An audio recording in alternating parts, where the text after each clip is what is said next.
Ooh, what's that, MA? I just got done watching The Signal. I believe that'll make it 4 times that I have watched this particular movie. Um, Came out in 2014. I was locked up when that came out. So I'm assuming the first time I saw it was probably like 2018, maybe 2019. But it's a very uh,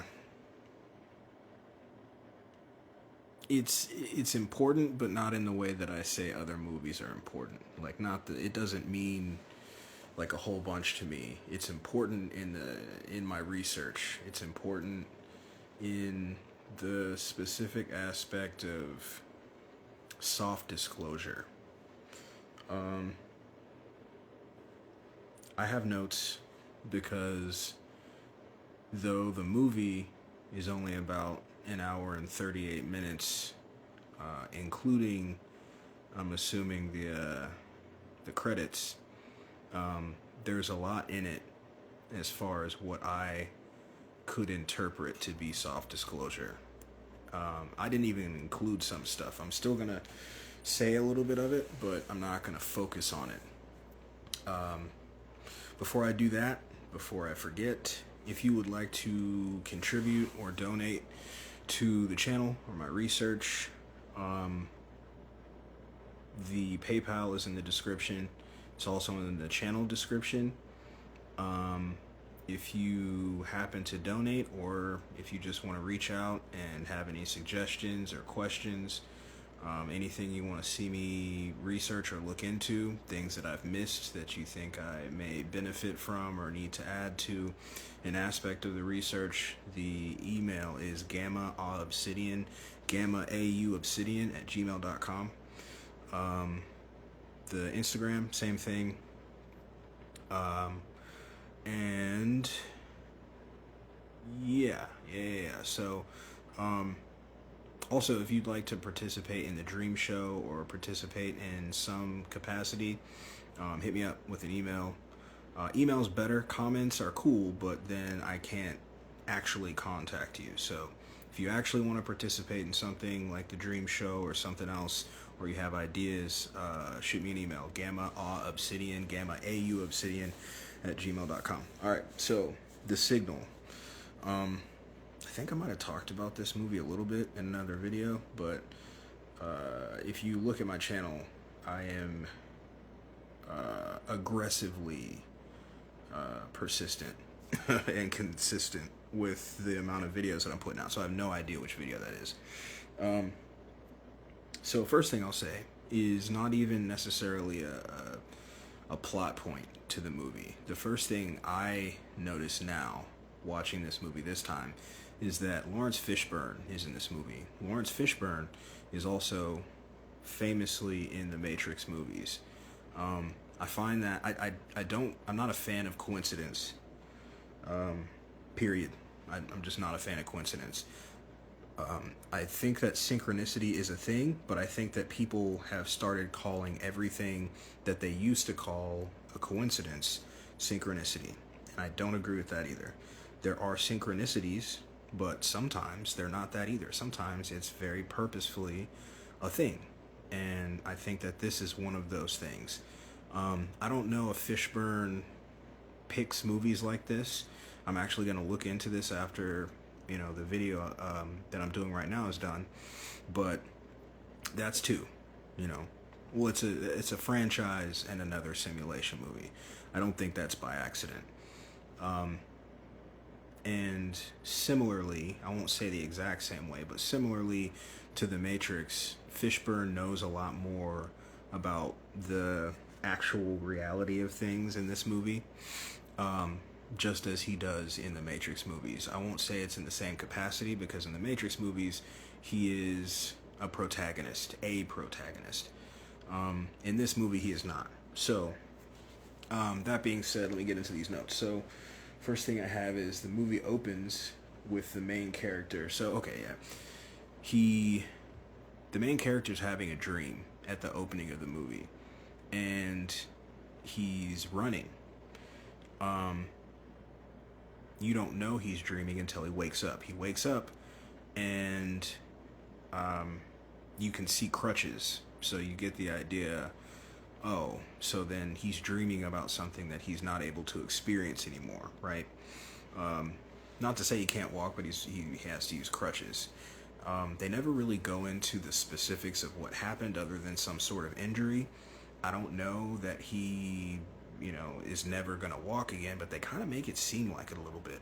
I don't know why they did that, because I've seen it a few times now, and I don't think it was like a permanent injury. I think he was just injured pretty badly, but for the moment, and he could stand, so, and to be clear, later on in the movie, they kind of disclose that he had an injury. Like, this isn't a degenerative thing, it's an injury. But it obviously really bothers him because he's having this dream. But then, when he wakes up, he very quickly, like almost immediately, gets a text message. The text message says, "Hello," and he answers, "Hi." And the first thing I noticed in this is that you don't see who is saying hello. You don't see a name like you usually would in a text message. And then after he says hi, it says, "Are you agitated?" And I found that to be very specific. Are you agitated? And what I attach that to, what I equate that with, is I've talked more than a couple times about how there is a potential and there is contextual evidence for dream manipulation. Dream manipulation, if you're not familiar, if you haven't seen the videos where I talk about this, an example of what I mean is that there are companies that are talking right now about how they're not experimenting now with dream advertisement. They've already done the experimentation. They're already confident that they can advertise to you in your dreams. And so you have to be able to take context from statements like this and go the extra steps, because generally this is a form of disclosing to you, hey, we can do stuff in your dreams. We can, advertise in your dreams. And if you take the extra steps, does that imply that you can manipulate dreams? Can you make someone dream things, specific things? Can you stop someone from dreaming? Can you make them dream about specific people? Can you link people in their dreams? Like, can you put this person in this person's dream consciously? Not just the aesthetic of a person in their dream, or the shell of a person in their dream, meaning like what they perceive that other person to be, but actually put this person's consciousness into this person's dream. These are questions that I've asked before, because it doesn't seem to me very far off from things that they have dropped hints that they've at least experimented with on many levels, even the consciousness part. Another aspect of that would be like the concept that they talk about in Get Out, where they take one person's consciousness and put it in another person's consciousness, and the original person ends up in a sunken place, because you can't just get rid of that first person. And so when I see him wake up and he has this interaction, it's as if whoever is texting him knows when he woke up, knows that he just had a dream, and is provokingly saying, "Are you agitated?" Like asking the question, "Hey, we know you just had that dream. Are you agitated from that dream?" And this is, a first glimpse into something that you won't catch on the first time watching this movie. And I've just realized as I'm speaking about this, I'm just going to speak freely about this movie. If you'd like to watch it, go watch it. This is your spoiler warning, or whatever you want to call it, because I don't want to try to remember this specific thing at the end of this video. So what I mean by this is they experiment on people in this movie. They're experimenting on people in this movie, and I'm now realizing that within this context, this is experimentation from afar. This is experimentation from afar. So they gave him dreams. He wakes up, and now they're doing the test questions. Did that agitate you? Are you upset about that dream you just had? You still don't have, as the subject, you still don't have all the context as to why this question is being asked you, but it's from afar. I'll say it like that. And from this, they continue to have a conversation. He's with his friend and his girlfriend. They're taking his girlfriend to college. And they're on a road trip. And they're in a hotel, sleeping overnight. And then they're going to get back, in the car and continue their trip.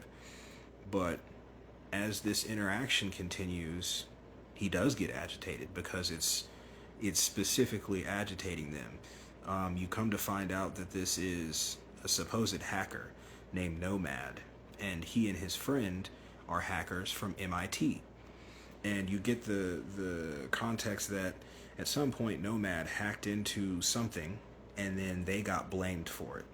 And so they're more than just upset at another hacker, because that's like gang shit. Hackers, I don't do any of that stuff anymore, so I'm like a dinosaur when it comes to that. I haven't even looked into any of that stuff in a good 15 to 18 years, I think. But it's like gang shit. It's similar to tagging. So if you're a tagger, you're not in an actual gang most of the time, but you have little cliques and sets. So it's very similar. If you're a tagger, you may cross somebody's shit out, or you may bomb someone else's shit, which means cover their stuff. You cover their tag. And so fights can happen. Territory becomes a thing. You start to try to outdo each other personally, or outdo each other's cliques and stuff like that. Hackers are very similar to this. And so you can see that whoever this is, they're very aware of the culture that these boys are in, and they're specifically doing things to agitate their lives, and to get them more and more upset. And then they ask them questions like, are you agitated? And so they decide that they're gonna kind of trace this entity, and they figure out where it is. It's somewhere in Nevada. And so they take the idea, even though the girlfriend is not into it, to not only track this signal, but to go there and confront this Nomad person. They think it's a person at the time. They end up going to the coordinates that they find by tracing the IP, and they end up at an abandoned house. Now, here's what I'm going to say to that. I'm going to say that this is something that's kind of like notorious in the Aboriginal community. There's stuff in horror movies where when we watch it and we see you about to do some dumb shit, we're like, this just wouldn't happen to me. And it's very similar here. And I say that, I talk greasy and I talk crazy about other stuff, but this wouldn't make me angry enough to go to. Maybe I would go there. I would say maybe I would have gone there. But once I pull up to this place, and it's an abandoned shack in the middle of the desert, no car, no lights, no sign of people, I'm out. It's not that deep. I'll catch you later. I'll figure out, you're gonna go somewhere else, I'll catch you somewhere else. But they don't do that. They, the friend says, hey, this is looking a little sketchy, after the girlfriend says, I don't like this. Main character's like, we'll never know if we don't get out and check. So they go into the house. It is more than abandoned. This is literally a structure that no one lives in. No one lives here. No one's been here. There's no signs of people having been here for the foreseeable past, right? Again, Why are you in this house?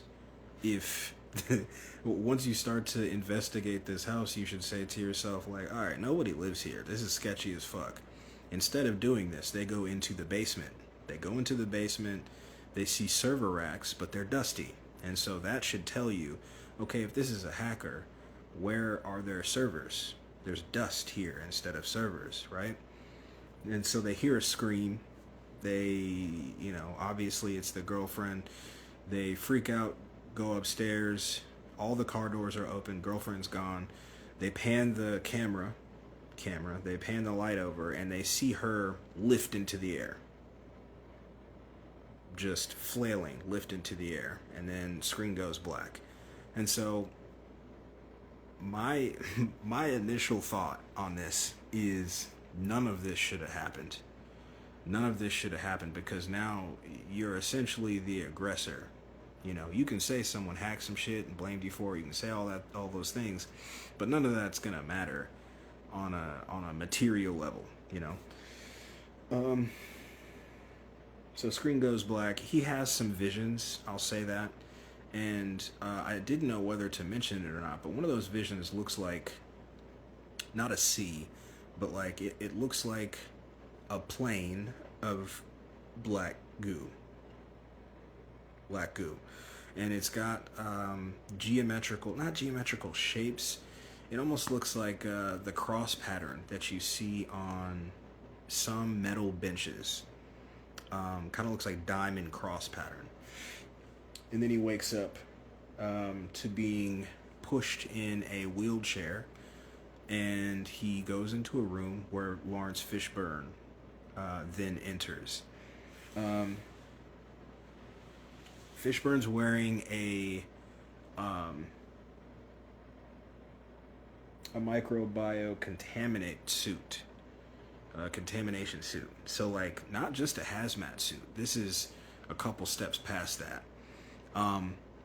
And the first thing I notice is that Fishburne is being very specific with his wording, and he's not saying specific things about what happened. He's asking like questions pertaining to how he feels and if he can remember his name and things like that. And so it's giving you the perception that they were abducted, right? They were abducted by something, especially when you think about the scene before. You see the girlfriend lift into the air with nothing to show how that was happening. Within the conversation they're having, the kid's having a hard time because his questions are not being answered. Lawrence Fishburne is just asking these questions, and they keep doing this, and he's not really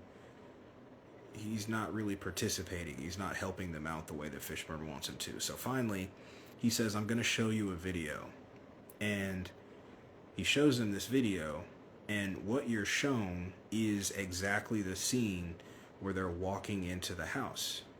And my initial thought was, how did you make this video? And he never questioned it. You never get an answer for this. But they weren't filming like with a phone or with a camera when they went into this house. So like, what's filming that? And then when you take into account what I said earlier about the dream manipulation and whatnot, they used his eyes. They used his fucking eyes to make this video. And he doesn't realize it. Lawrence Fishburne doesn't say anything about it. And that scene just kind of happens. What he shows him, though, is not in the house. It's after they're walking. It's actually right before they walk into the house. It pans to a tree with a flashlight, and he slows the video down, and then he pauses. Within the tree, which doesn't have any leaves, it's just a bare tree, there's a face watching them in the tree. And the face is a gray alien. The very, very iconic big head, big black eyes, little mouth, sitting in the tree watching them. It's very creepy, but it's also very opportunistic. And again, my main thing is fuck the alien. How do you have video from my eyeballs? You know? How do you have video from my eyes? Is what I would be asking. So you're shown not a montage, but you're shown scenes like him sitting in his room in the wheelchair. He's not really able to do anything. There's no entertainment, no TV, no games, no nothing. And he's just staring at this giant wall that has red light therapy, giant tube lights, like fluorescent tube lights of red light. And so, if you know anything about that current trend, red light is a spectrum of light that is healing. I think on a DNA level, if I'm not mistaken. But you absorb it, it heals you. I'm not sure how. It is good to look into, though. Supposedly it's good for you. Supposedly. I'm not a doctor. Another thing that you start to notice is that manipulatory psychological experimentation is happening. So this place isn't on the up and up, and the more that the story goes, you start to realize like they're fucking with them, with their questions, with the things that they let them see. Like, for instance, one time he's being rolled through the hallways, and if you wanted to keep someone calm, you would keep all of the doors closed, especially with what I'm about to tell you is behind these doors. They specifically roll him down a hallway, down a path, I'll say a path, and when he goes around certain corners, there are doors open, and they're spraying the floor down, and there's stains everywhere. No one's in there, but they're just cleaning the room, and they're hosing it down. Then he sees another one, same thing. Then he sees another one, and there's someone inside, and the room's dark, but you see a blue light, like, attached to their helmet. Just very, very disturbing visuals. And it's very much intentional. And you start to notice that by the way that Fishburne is acting, Lawrence Fishburne. The dream manipulation also continues. They're still making him dream. They're still monitoring the dreams. And I found that to be very creepy. You know, very invasive. Obviously, I don't give a fuck, but that's a lot. Dream manipulation is a very intense step to take.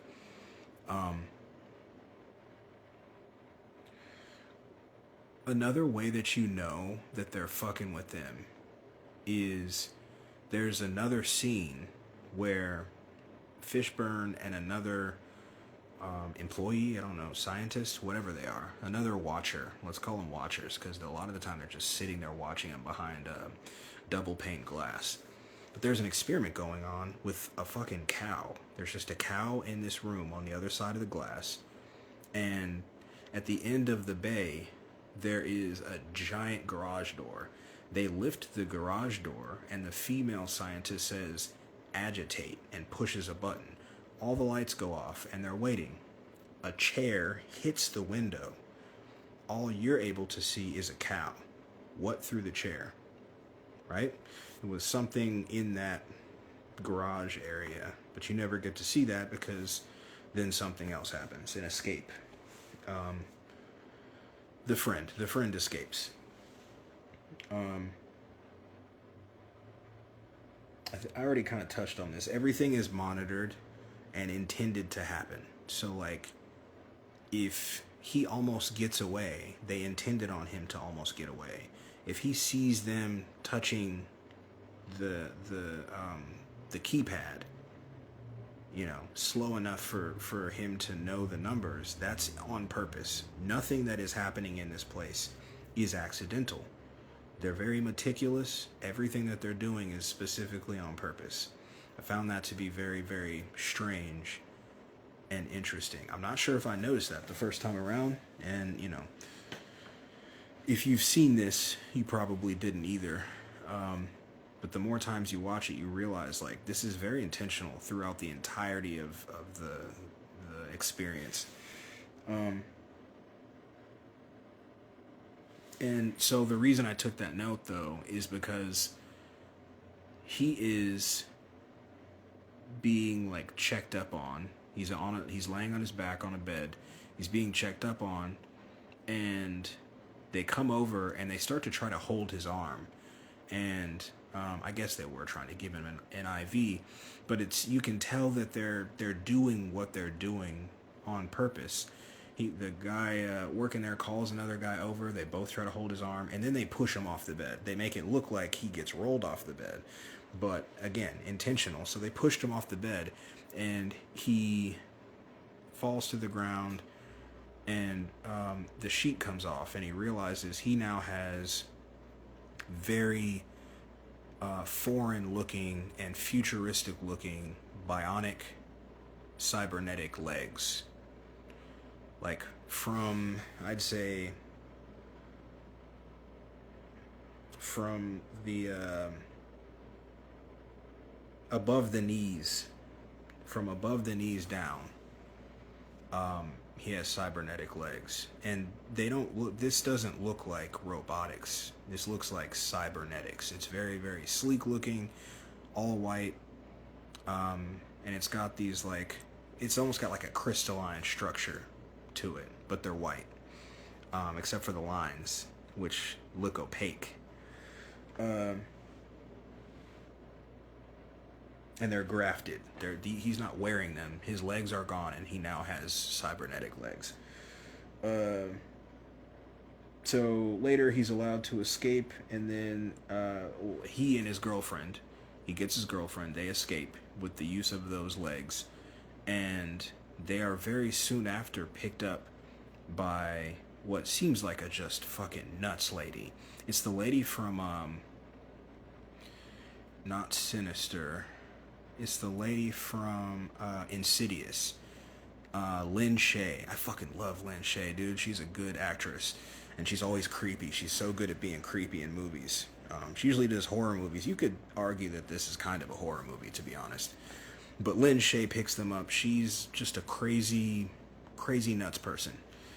And before she lets them out of there, she drops them off at this random gas station, also in the middle of nowhere. So they get out from this facility, and there's just a random lady driving super close to the facility. That should have, like, how did she get close to this base? If it's so secure, how did she get close to this base? So she picks them up, drops them off at a gas station. Also, why is there a public gas station right next to this base, or fairly close to this base? Not out of the realm of possibility on the gas station part, but still.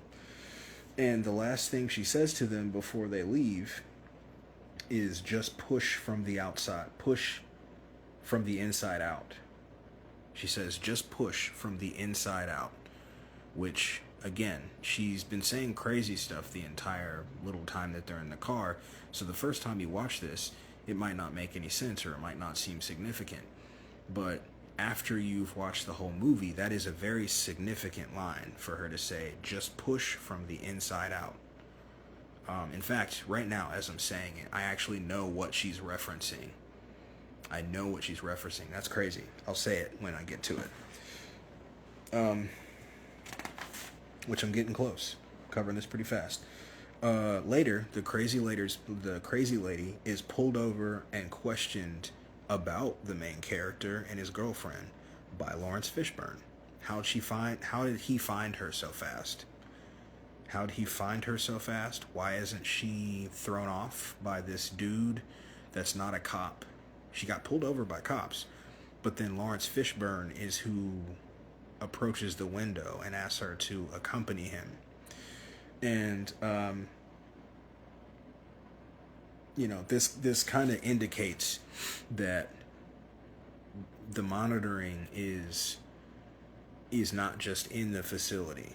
And again, you get the idea, like, this isn't really adding up. How is she driving so close to this base in the middle of the desert? Why is this gas station in the middle of the desert? And how did she get caught and taken in by Lawrence Fishburne so quickly? Not even hours pass by. And she's being extra crazy as he's asking her questions, and she starts glitching. She starts repeating herself. something about like bright light, bright little color in the darkness, which I now understand that part too. So she's not crazy. She's just, well, she is crazy. She is crazy. She's just losing her mind because of her experience and then her current situation. Because assumably, this isn't her first time seeing the people in these, you know, microbiological contaminant suits and dealing with them, but she's saying stuff that actually does make sense. Some of it does. Some of it is just crazy people talk. But as she's glitching, black goo comes out of her nose. Black goo comes out of her nose. You know, I found that to be obviously intentional by the creators, the movie people, but again, not really explained other than to give you the idea that there's something else going on with her than her just being crazy. As she keeps glitching, Lawrence Fishburne, with a smile on his face, he has this red briefcase that he started carrying around after they escaped. So I guess it's like an emergency briefcase, and you think it might have extra stuff in it, but he opens it. It's just a fucking pistol. So he opens it, pops her one, and keeps it pushing. So you come to realize through Fishburne that everybody around this area is a test subject at some level. So either they're old test subjects that have been released, or they're current test subjects that they're still keeping up with. And most of them have lost their fucking minds. There was actually a couple that seem like just regular people, but they can't be. There's no way they're regular people. Maybe they just didn't give them lines, or maybe that shows the kind of scale as to who's handling this nightmare situation better than others. But anyway, the main character finds the third friend as they're trying to figure out a way to get out of this place, because they're no longer in the facility. Now they're in this place, this desert place. And the friend explains to them that the tattoo that they all have, that the main character thought was like an ID number, it's actually numbers that add up to 51. And so he's like, we're in area 51. Which I think, again, nothing is by accident, and they don't have to put the tattoo where they can see it. They specifically put the tattoo where it's very easily noticeable, and they would notice it fast. Not just that they would notice it, but that they would notice it fast, because it's on their wrist or some shit. If they wanted to just be able to mark them, they could have put it on their neck. You can't see your own neck. Or on the back of the neck, you know. Back of your kneecap. There are places to put those things where you don't have to allow the subject to see it. So my thought is, oh, that's purposeful. You want them to think they're in Area 51. They are in a weird place. They are in what seems to be an enclosed place. But is it Area 51? You know? Extreme adversity activates the main character's bionics after being isolated and cornered, and he breaks... Okay, let me say that first part. So what I mean by the activation through adversity, the main character got bionic legs. The friend got bionic arms from the kind of like below the elbow. So from below the elbow down to the hands are the equivalent to what the main character has on his legs. And so you realize that they have kind of super strength in these bionics.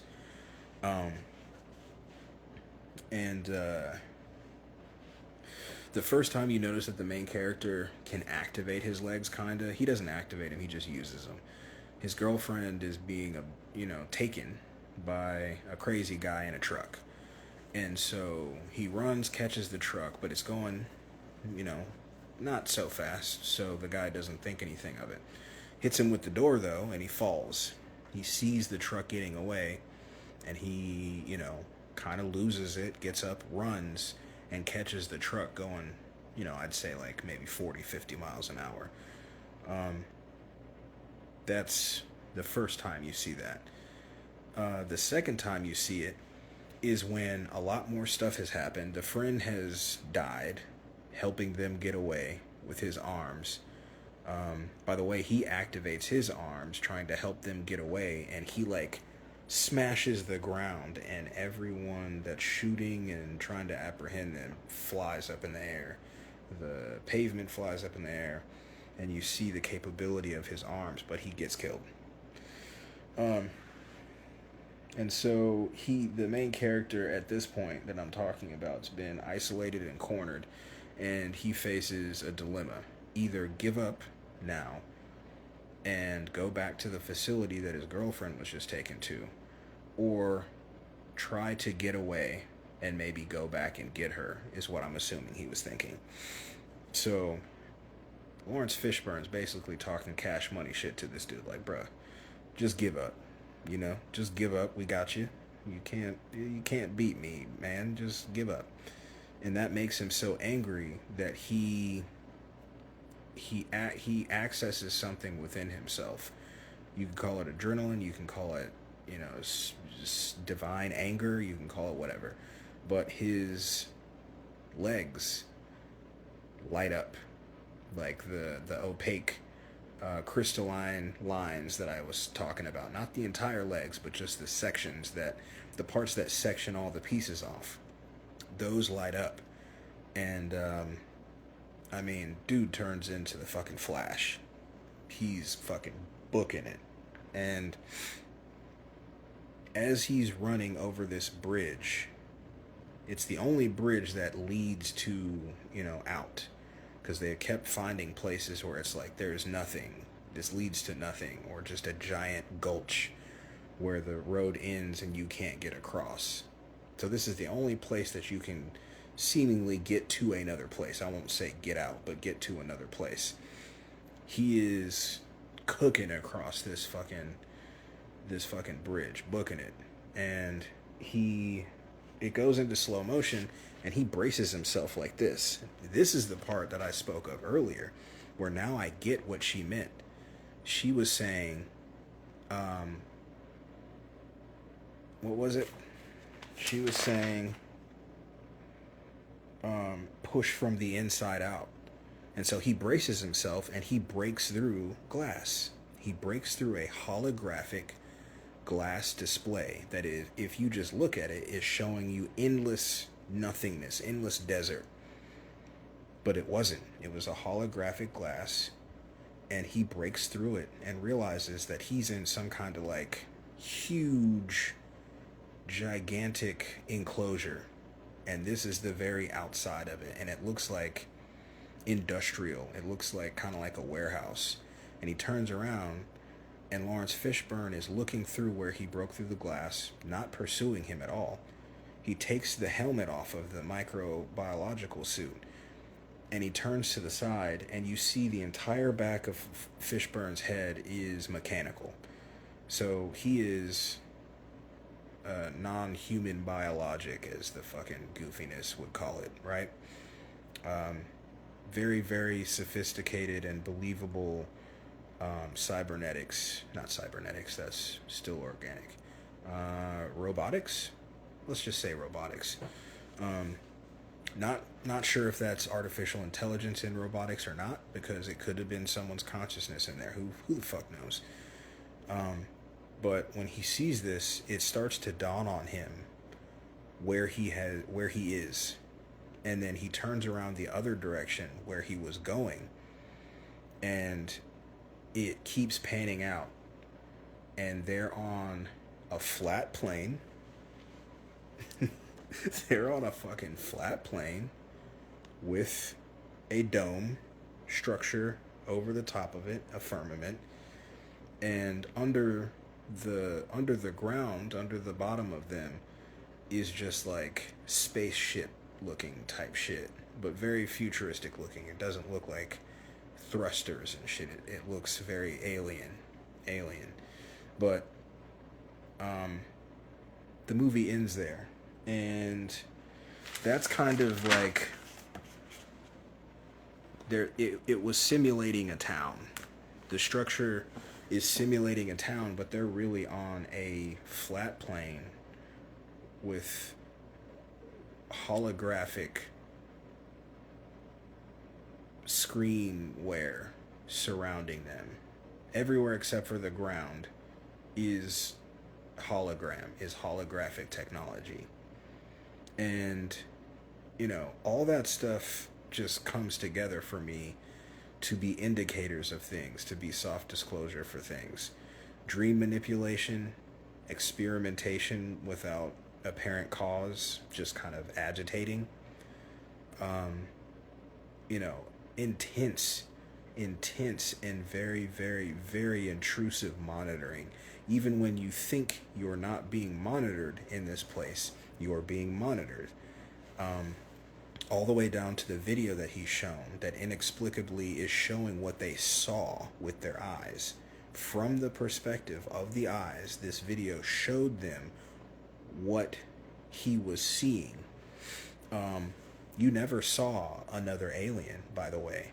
That was the only depiction of aliens, and it was only in video. You never see grays. There are no grays in this, in this representation.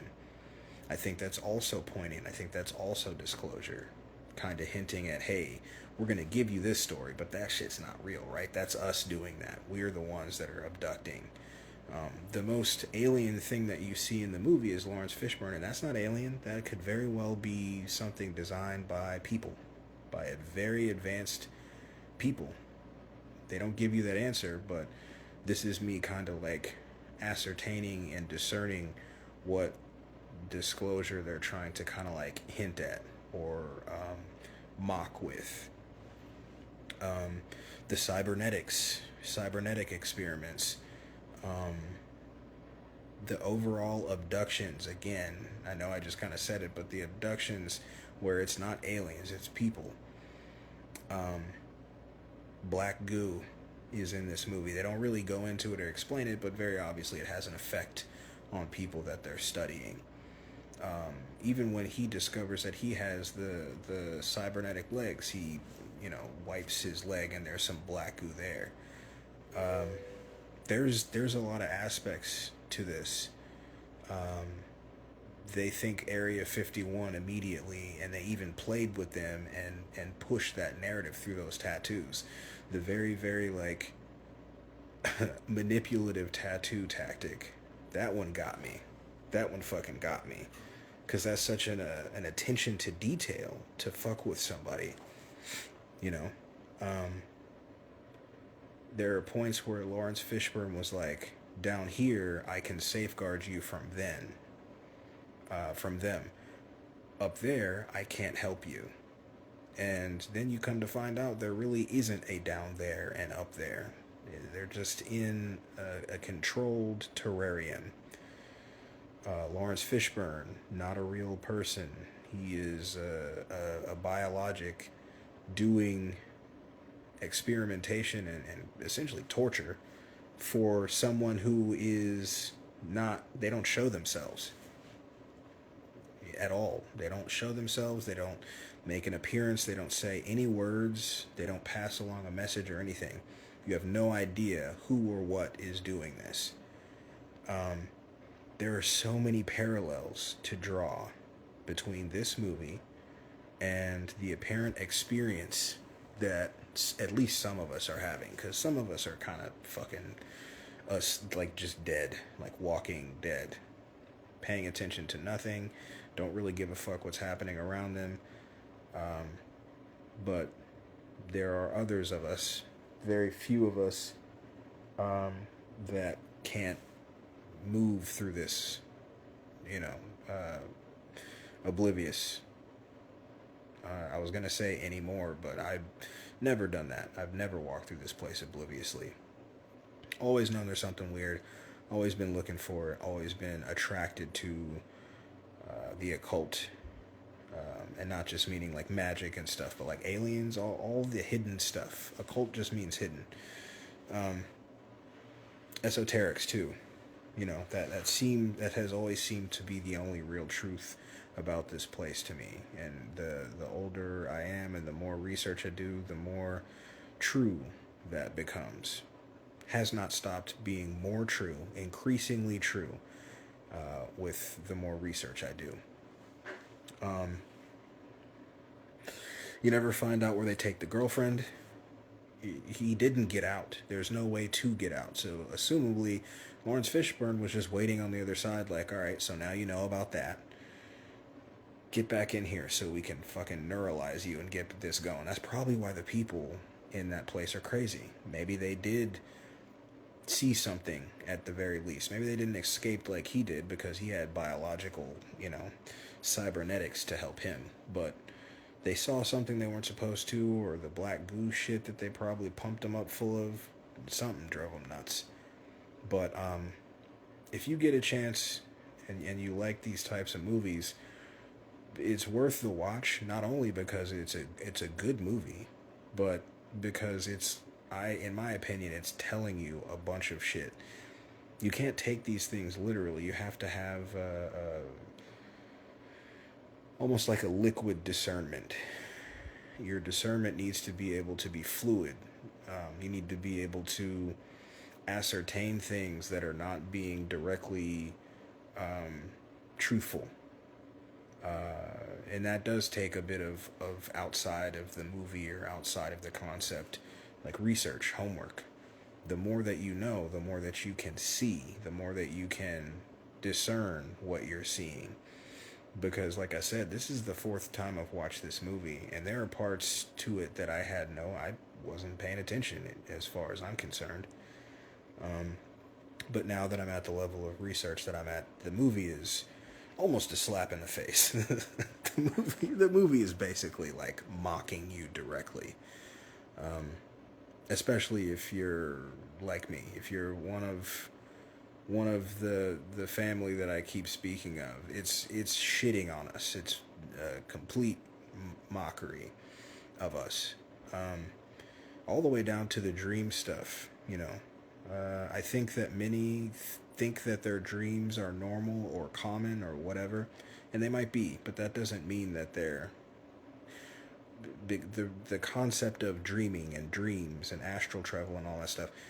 We don't know that any of those things are actually what we think they are. They're just comfortable things that we've given titles and descriptions of. For all you know, every single dream you have is something that is coaxed from you with frequency or with electrotherapy, ELF frequency, the microwave. There's no telling the level to which these technologies are being utilized. And the more that we, as a community, as a civilization, shy away from them, the less we'll know, which to me is also intentional. But there's a lot to that movie. The Signal, Lawrence Fishburne, 2014. Don't let the year scare you. That's 10 years ago. Don't let the year scare you. It's a very, very good-looking, aesthetically pleasing, if you're into film, movie. The year does not affect the graphics or any of that shit. It's all very well done. And maybe you'll catch some stuff that I didn't catch, because there's a lot. There's a lot in this movie, and I'll probably end up watching it again. I've got it for another 48 hours. But there's definitely a lot of soft disclosure in it, and it's infuriating, but it's also cool to watch. That's kind of, you could argue it's a part of the brainwashing. It's like, let me watch more of them taking a shit on what they've been able to accomplish. But another thought that I had is, what if that's what all of this is? To take it a couple of steps, just for the sake of theorizing or hypothesizing. Many of us have a feeling that this place is off, like really, really, really off. And you'll notice in the movie, the place that they're in feels off. You don't have to go to the specifics of why it feels so off for them versus us. Just the fact that it feels off. And we should be able to trust our intuition and trust our discernment when it comes to things like that, regardless to whether or not someone else accepts it or ostracizes you for it. Fuck them. Let them,